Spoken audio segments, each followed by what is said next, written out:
A legacy of discord, Trump and the U.S. military. From the outset, Donald Trump's relationship with the U.S. military has been marked by controversy.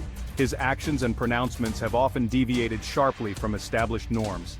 Trump's open admiration for authoritarian leaders and disregard for democratic principles have been striking.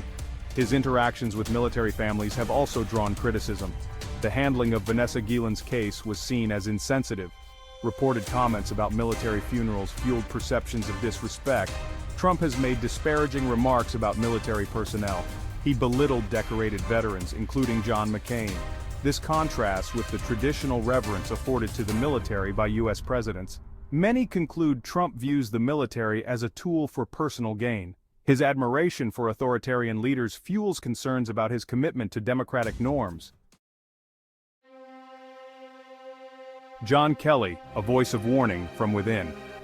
Perhaps the most damning indictment of Trump's approach to the military has come from John Kelly, a retired Marine Corps general who served as Trump's White House chief of staff.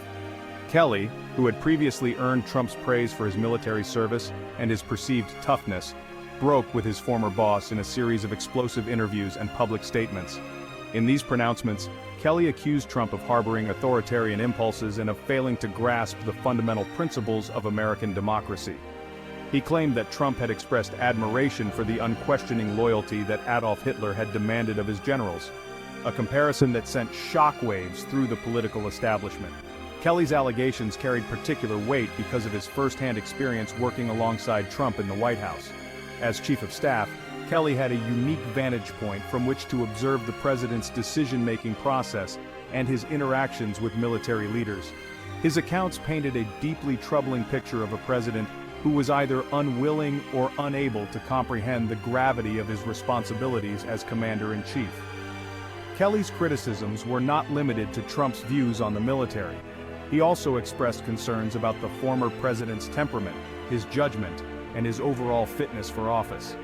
Kelly's willingness to speak out against Trump, even at the risk of alienating himself from his former allies, underscored the seriousness of the concerns about Trump's behavior and their potential implications for the health of American democracy. The shadow of Hitler. Admiration for a dictator's generals. Multiple news outlets, including The Atlantic and NBC News, reported on Trump's admiration for Adolf Hitler and his generals. These reports, based on interviews with former officials, described a pattern of behavior deeply at odds with American values. Trump was said to be fascinated by Hitler's command over his military. He reportedly envied Hitler's power and lamented not having the same deference from his generals. Such sentiments reveal a misunderstanding of the military's role in a democracy. Trump's alleged fascination with Hitler fits into a larger pattern of behavior that alarmed many. Throughout his time in office, Trump praised authoritarian leaders like Putin and Duterte, while disparaging democratically elected leaders who challenged his authority. This raised serious questions about Trump's commitment to liberal democracy and the rule of law. The reports sparked widespread condemnation from across the political spectrum. Historians warned that such views reflect a disturbing lack of understanding of the Nazi regime's horrors. They warned that such sentiments could threaten the future of American democracy. A chorus of condemnation. Democrats respond to Trump's views. As news of Trump's alleged admiration for Hitler's generals spread, Democrats were quick to condemn his remarks. Many saw Trump's comments as further evidence of his unfitness for office and his dangerous flirtation with authoritarianism. They pointed to his history of praising dictators, his attacks on the free press, and his efforts to undermine the integrity of American elections as proof that he posed a clear and present danger to the country's democratic institutions. Among the most vocal critics of Trump's remarks was Minnesota Governor Tim Walz, a Democrat and a veteran of the Army National Guard. Walz called Trump's comments deeply disturbing and un-American and accused him of trafficking in the language of fascism. He urged Americans to reject Trump's divisive rhetoric and to embrace the values of tolerance, respect, and the rule of law. Democratic lawmakers also weighed in, with many calling for Trump to be held accountable for his words and actions. Some even went so far as to suggest that Trump's comments amounted to an impeachable offense.